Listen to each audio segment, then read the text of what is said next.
বিভিন্ন সরকার অন্তর্বর্তী সরকারের সময় কিন্তু অনেক দেশের সাথেই বাংলাদেশের সম্পর্ক অনেকটা স্থবির ছিল বা কোনোটার সাথে একেবারেই খারাপ। সেই জায়গাটাতে আসলে কোনো সংকট ফেস করছেন কিনা বা কিভাবে? না দেখুন, একটি নতুন সরকার, অন্তর্বর্তী সরকারের সময় কিন্তু আমরা দেখেছি ইনভেস্টররা, ট্রেড পার্টনাররা, ডেভেলপমেন্ট পার্টনাররা, ডোনাররা তারা কিন্তু সাইডলাইনে বসেছিল।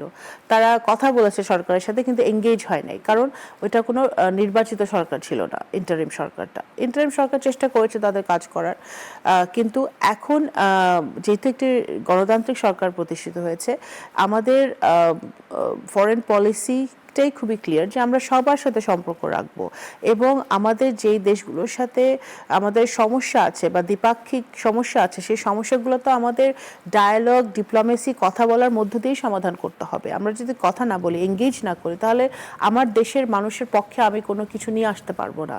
তো সুতরাং আমার কথা বলতে হবে, এঙ্গেজ করতে হবে, এবং সেই জায়গাটা থেকে কিন্তু আমরা খুবই ক্লিয়ার।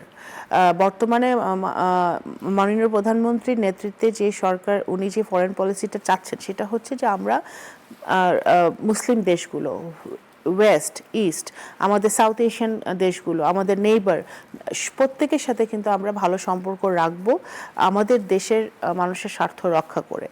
একটু ভারতের প্রসঙ্গে আসি। বাংলাদেশের সাথে যে দ্বিপাক্ষিক সম্পর্ক উন্নয়নের কথা বলছে, ভারতের পক্ষ থেকেও কিন্তু বলা হচ্ছে যে এই সরকার আসার পরে তারা নতুনভাবে সম্পর্ক করতে চায় নতুন সরকারের সাথে। তো সেইখানে আসলে এখন কি অবস্থায় আছে? ভিসা চালুর একটি কনসার্ন তো বাংলাদেশিদের থাকেই, সেটি কবে থেকে হবে সেটি কিন্তু জানার চেষ্টা। পাশাপাশি এই দুটোর পাশাপাশি আরেকটি প্রশ্ন একবারে করে ফেলি, যে গঙ্গা চুক্তি সামনে করার একটি বিষয় রয়েছে।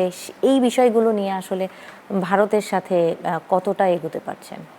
ভারত যেহেতু বলেছে তারা নতুনভাবে সম্পর্ক করতে চায়, তো দায়িত্বটা তাদেরই বেশি, ভারত সরকারের বেশি, এবং বাংলাদেশের পক্ষ থেকে we are open to talk to India any time. We are talking to India actually.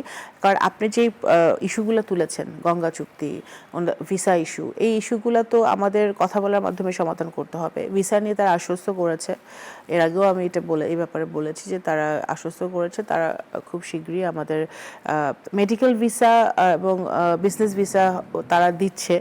Tourist ভিসাটা তারা যাতে রেগুলারাইজ হয় আগের মতো, সেটা তারা দ্রুত তারা সমাধান করবে তারা বলেছে। এবং গঙ্গা চুক্তি যেটা আমাদের এই বছর শেষ হয়ে যাচ্ছে, সেটা যাতে আমরা আবার চুক্তিটা হয়।